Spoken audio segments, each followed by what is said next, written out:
हाँ दोस्तों, आज हम लोग अपने वीडियो के 5वें पार्ट में देखेंगे 9वां क्वेश्चन। जैसे कि पीछे आप लोगों ने देखा होगा, 4 पार्ट में हम लोगों ने देखा, 8 क्वेश्चन तक हो गया था हमारा। आज 9वां क्वेश्चन है, तो आज इसको देखेंगे। ज़्यादा हार्ड क्वेश्चन नहीं है, जैसे करता वैसे आपको करना है, क्योंकि वर्ड प्रॉब्लम में ही होता है ना। तो क्या देखा, दो संख्याएं दी है ना, दो संख्याएं दी है। पहली संख्या का 4 गुना, दूसरी के 7 गुने से 2 अधिक है।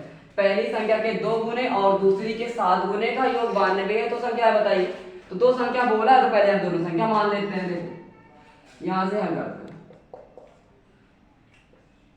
हैं। माना पहली संख्या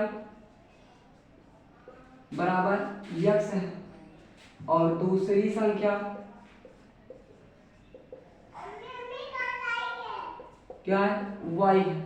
आपने संख्या मान ली, जैसे कहता है वैसे करते चला। तो देखो सवाल में बोल कर पहली संख्या का 4 गुना, तो पहली संख्या यक्स है, तो यहाँ पे देखो ऐसे बढ़िया, पहली संख्या का 4 गुना, तो 4 गुना का मतलब उसका गुना, का मतलब गुना, तो गुना होगा 4 गुना।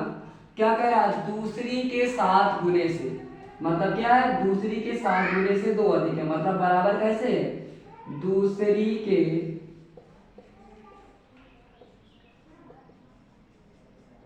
संख्या के 7 गुने से 2 अधिक है। तो पहली संख्या माना था x इंटू 4 बराबर, दूसरी संख्या माना था y इंटू 7 प्लस 2। तो ये हो जाएगा 4x बराबर 7y प्लस 2। समीकरण बनाने के लिए y का पक्ष उधर ले जाओ, तब भी आप सवाल बना सकते हो। तो -7y बराबर में 2। आप दोनों विधि से कर सकते हो, कोशिश करेंगे आज अगर टाइम रहेगा तो हम लोग दोनों विधि से सवाल को लगाएंगे, ठीक है ना। प्रतिस्थापन और विलोपन दोनों से। 4x माइनस वाई और बराबर में 2। समीकरण क्या बन गया, 1 बन गया। ओके ना। अब देखिए समीकरण 1 बन गया। अब दूसरा समीकरण क्या कहता है, दूसरा समीकरण क्या कहता है, पहले संख्या के 2 गुने। तो पहली संख्या यही थी, डायरेक्ट लिख लेते हैं 2 बार। पहली संख्या के 2 गुने और दूसरी के 3 गुने का योग, योग बोला, योग का मतलब जोड़, और दूसरी का 3 गुना बराबर दिया है 92। समीकरण क्या बन गया, 2 बन गया। आप चाहो तो यहाँ से डायरेक्ट लगा सकते हो। अब हम पहले तो आज पढ़ेंगे प्रतिस्थापन विधि, फिर बढ़ेंगे विलोपन विधि। प्रतिस्थापन का मतलब कि इसका मान x या y का किसी का एक का मान हम इस समीकरण में रख के लगाएंगे, देखेंगे कैसे आ जाता है। देखो यहाँ से 4x बराबर आपको इतना दिया गया, अगर आप यहाँ से थोड़ा सा और सॉल्व करें, थोड़ा सा और सॉल्व करेंगे तो क्या हो जाएगा, x बराबर 7y प्लस 2 अपॉन में 4 हो जाएगा, इतना मिल जाएगा।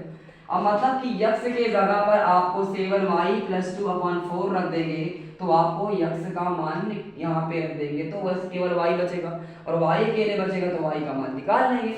देखिए यहाँ पे रखते हैं x का मान समीकरण 2 में, समीकरण 1 से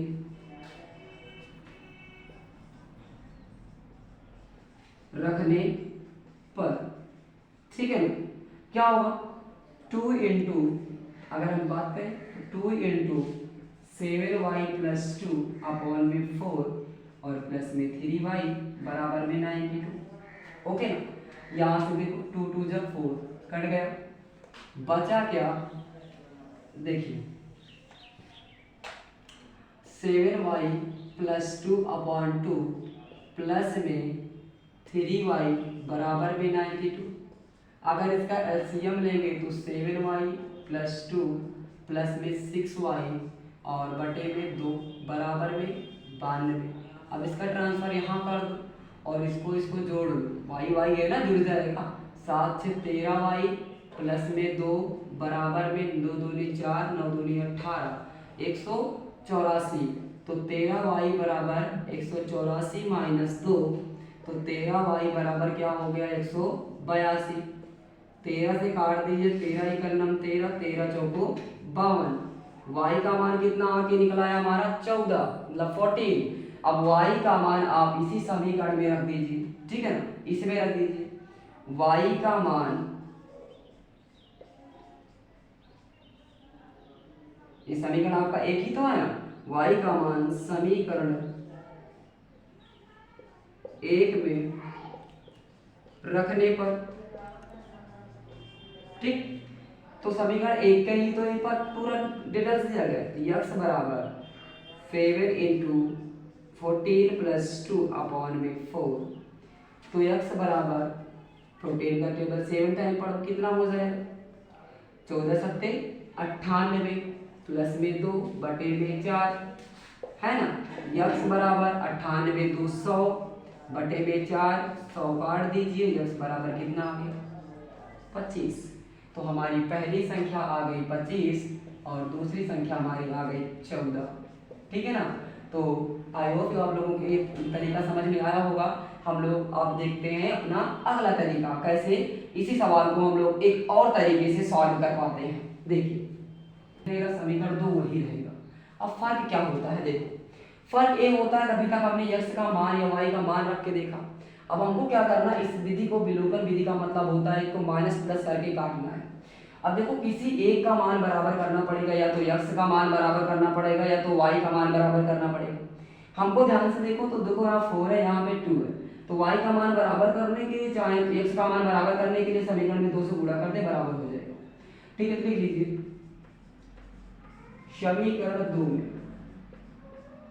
समीकरण 2 में दोनों पक्षों में 2 से गुणा करने पर, है ना, 2 से गुणा करने पर दोनों पक्षों में करेंगे तो क्या हो जाएगा? 2 इंटू 2x प्लस 3y बराबर में 92 इंटू 2, है ना। तो यहाँ पे मैं इसका गुणा लिख लेता हूँ, अंदर करूँगा तो इधर इक्वल में कर लो, देखो इधर लिख लेता है 2 दूनी 4x, इधर देखो 2 दूनी 4x 2 तिहाई 6y बराबर में 9 2 दूनी 4 9 दूनी 18 184 आ गया, आया कि नहीं है। अब ये आपका समीकरण बन जाएगा 3, 2 से बन गया 3 क्योंकि आपने कुछ चेंजेस किए, ओके ना। अब आप क्या करिए, देखो अब 1 और 2 में 3 में x का मान बराबर दिख रहा है और दोनों संख्याएं दो क्या दिख रही हैं? प्लस में दिख रही है। और जब दोनों संख्याएं प्लस में माइनस करना पड़ेगा तो क्या करेंगे, समीकरण 3 से या फिर 2 से 2 को सॉरी 1 को ना 1 को घटाने पर क्या हो जाएगा? 1 को घटाने पर तो समीकरण 3 क्या है हमारा? समीकरण हमारा 3 है 4x प्लस 6y बराबर में 184, 4x 7y बराबर में 2 है, ठीक है ना। क्या है? 4x माइनस 7y बराबर 2 था, ठीक है ना। तो अब इसको थोड़ा इधर हटा देते हैं, यहाँ पे 7 प्लस 2 इधर ले लेते हैं, ठीक है ना। तो क्या हो जाएगा, अब माइनस करेंगे, माइनस माइनस प्लस करेंगे, यहाँ पे माइनस माइनस हो जाएगा। अब देखो ये तो कैंसिल हो गया, लेकिन ये आप देखो माइनस माइनस प्लस हो गया तो जुड़ जाएगा, 7 से 13y बराबर में 182, फिर वही आया y का मान 14 आया कि नहीं आया, 13 क्या नाम 13 13 चौको 52। अब y का मान समीकरण 1 में रख दो, है ना। y का मान समीकरण 1 में रखने पर क्या होगा, y का मान समीकरण 1 में रखेंगे तो 4x minus 7 into 14 is equal में 2, तो 4x minus 98 is equal to 4x is equal to इधर आएगा तो 98 प्लस में तो 4x इज इक्वल टू 100, तो इससे काट देंगे तो x इज इक्वल टू 25, तो हमारा मान वही फिर आ गया, x का मान 25 और y का मान 14। तो आई होप आप लोगों को ये सवाल समझ में आया होगा। अभी हम अपने नेक्स्ट सवाल पे चलते हैं, इसके बाद है आपका, इसको आप लोग नोट कर लीजिए, ऐसे शॉर्ट स्क्रीन भी ले सकते हैं और अगले सवाल पे हम लोग 10वां सवाल करते हैं। तो अभी आपका 10वां क्वेश्चन है, 10वां क्वेश्चन है आपका, यदि संख्याओं में मतलब 2 दी संख्याओं में से प्रत्येक में 1 जोड़ा जाए तो उनका अनुपात 1:2 हो जाता है, और यदि प्रत्येक से 5 घटाया जाए तो उनका अनुपात 5:11 हो जाता है। तो संख्या ज्ञात करिए। 2 ही संख्या इस बार भी है, हम वही 2 ही संख्या मानेंगे। देखिए आप यहाँ पे मत कंफ्यूज रहना कि एक्स वाई माना जाता है, आप ए भी मान सकते हैं। इस सवाल में हम लोग एक्स वाई नहीं मानेंगे, ए भी मानते हैं। देखो माना पहली संख्या बराबर ए, दूसरी संख्या बराबर बी। आप यहाँ A B C D X Y Z A भी कोई भी संख्या मान, मतलब कोई भी आप अल्फाबेट नंबर ले सकते हैं, अचर पद ले सकते हैं, है ना। एक चर पद आप कोई भी ले लीजिए, चर पद का मतलब आप एक डिजिट आप कोई भी ले सकते हैं, कोई दिक्कत नहीं। तो ए भी मान लिया आपने, अब जो कहे वो कर दीजिए ना। क्या बोल रहा है, कह रहा है कि प्रत्येक में एक जोड़ा जाए। देखो एक जोड़ने पर क्या होगा संख्या, एक जोड़ने पर संख्या क्या बनेगी, a plus one comma b plus one बन जाएंगे, है ना। उसके बाद बोला क्या है, इनका अनुपात एक अनुपात है, दो अनुपात का मतलब बटे में, तो a प्लस वन अपॉन में b प्लस वन बराबर क्या दे रहा है, एक बटे दो दे रहा है ना। क्योंकि इनका अनुपात बोला है, अनुपात का मतलब हुआ कि a ऐसे हो जाएगा बराबर में ऐसे हो जाएगा, तो a इसके बटे में चला जाएगा, a इसके बटे में चला जाएगा, तो वही आ गया a plus one upon b plus one is equal to one टू। ओके ना। तो उसके बाद देखिए क्या कह रहा है, यहाँ पे मैं लिख दे रहा हूँ आप लोग को, ठीक है। तो अब इसको सॉल्व कर लीजिए, क्रॉस मल्टीप्लाई कर दीजिए, टू का उधर गुणा करेंगे तो two a plus b one हो जाएगा बराबर में one into b plus one होगा, टू का अंदर गुणा होगा तो two a plus two is equal to one गुणा होगा तो बी प्लस वन ही आएगा। अब आप समीकरण बनाने के लिए चाहे ए बी का मान निकाल के चाहे तो प्रतिस्थापन भी लगाइए, या विलोपन विधि के लिए आप ए बी का मान ना करके समीकरण बना लीजिए ऐसे। वन माइनस टू इधर आएगा तो वन माइनस टू होगा तो टू ए माइनस बी बराबर माइनस वन। समीकरण आपका एक बन के तैयार है, समीकरण एक बन के तैयार है। आगे का स्टेप क्या कहता है, समीकरण वहीं से बन जाएगा ना। देखिए हम लोग इसको इरेज कर देते हैं, इसका पीछे कोई काम है नहीं, ठीक है। बस संख्या लिख लेते हैं यहाँ पे। देखिए अब आगे बोल क्या रहा है, यदि प्रत्येक से 5 घटाया जाए, क्या करा जाए, 5 घटाना, 5 घटाने पर देखो 5 घटाने पर संख्या क्या हो जाएगी, घटाएंगे तो a minus b sorry a minus 5 b minus 5, तो संख्या क्या हो गई a माइनस 5 b माइनस 5। अब इसका अनुपात दिया क्या है, देखो a माइनस 5 बटे b माइनस 5 बराबर में दिया 5 बटे 11। अब इसका भी क्रॉस मल्टीप्लाई, तो क्या हो जाएगा 11 गुणे में a माइनस 5 और बराबर 5 के गुणे में b माइनस 5, है ना। अपन अंदर गुणा कर दीजिए तो 11 a माइनस 11 पचे 55 बराबर में 5b और माइनस में 25, है ना। अब b वाला आप इधर ला लीजिए, संख्या वाला इधर ला दे दीजिए, तो क्या हो जाएगा, ये आपका यहाँ पे लिख लेते हैं ना। देखो 11a ये आपका 5b इधर जाएगा तो 5b बराबर में 55 उधर जाएगा तो माइनस 25, माइनस 55 है तो प्लस 55 हो जाएगा। देखिए 11a था, 11a लिखा है, 5b इस तरह प्लस में था, उधर गया माइनस में 5b बराबर में माइनस 25 पहले से था, 55 को इधर से ट्रांसफर कर दिए तो माइनस में था प्लस में हो गया। अब 11a और माइनस में 5b बराबर में 55 में से 25 गया 30 आ जाएगा। ये आपका समीकरण बन गया 2। समीकरण क्या बन गया 2। देखिए अब आपका समीकरण 2 बन गया। अब आप समीकरण 2 बनाने के बाद एक का मान बराबर कर लीजिए, चाहे ए का चाहे बी का। तो ए का मान बराबर करने के लिए देखिए यहाँ पे 11 है, यहाँ तो दोनों में कुछ गुणा करना पड़ेगा, लेकिन यहाँ पे देखो पी अकेले यहाँ 5 है, तो इसमें अगर हम समीकरण में 1 में अगर 5 से गुणा कर दे दोनों पक्षों में तो हमारा बी का मान बराबर हो जाएगा।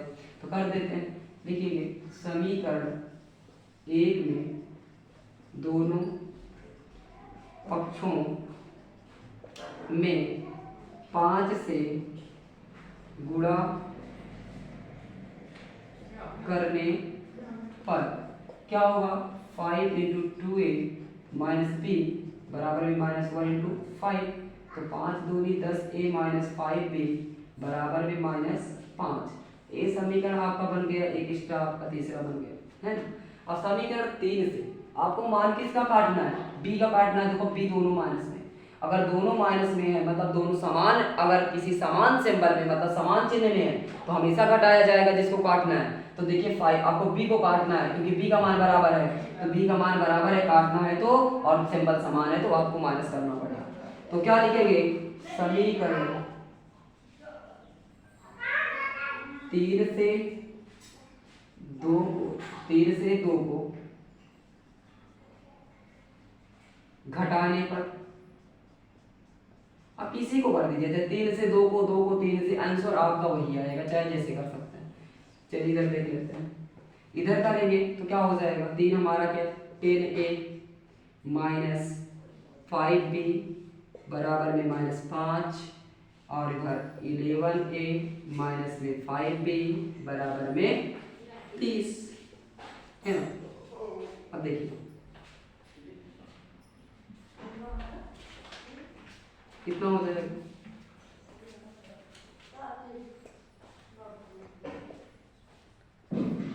है ना, क्या होगा, देखिए 5b, अगर आपको क्या करना है, माइनस करना है, तो माइनस माइनस माइनस प्लस, इधर भी माइनस, तो देखो इससे इकट गया, तो देखो 10 में से 11 गया तो माइनस a आ गया, 10 में से 11 गया तो माइनस a आ गया। मुझे पता था कि मुझे घटाना चाहिए इससे, क्योंकि इसमें बड़ा नंबर है और बड़े नंबर से घटाएंगे तो प्लस में आएगा, लेकिन मैंने घटाया नहीं, क्योंकि मैं आपको बताना चाहता हूँ कि आप ऊपर नीचे दोनों से घटाओ, किसी से भी, तब भी मान वही आएगा, देखिएगा अभी। तो 10 में से 11 मतलब कि छोटी संख्या से बड़ी संख्या घटाएंगे तो माइनस a आया बराबर में, माइनस माइनस प्लस होता है, चिन्ह माइनस का रहता है 35, तो माइनस से माइनस कैंसिल, a बराबर 35 आ गया कि नहीं आ गया, है ना। अब a का मान आप समीकरण 1 में रख लीजिए, देखिए a का मान समीकरण 1 में रखने पर, समीकरण 1 क्या, 2 इंटू 35 माइनस में b बराबर में आपका -1 दिया गया, तो 35 गुना 70 माइनस में b बराबर में -1 हो जाएगा, है ना। तो देखिए यहाँ पे मैं एक बार इसको फिर से लिख लेता हूँ, देखो 70 माइनस में b बराबर में -1 है।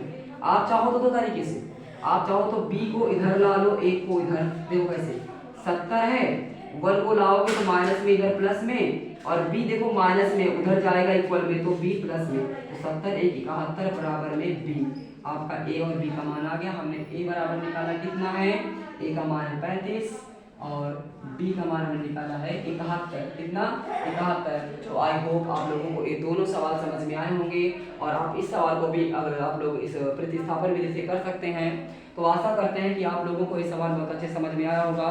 और आज के लिए इतना ही, धन्यवाद। हम पढ़ेंगे अपने अगले वीडियो में आगे के सवालों को।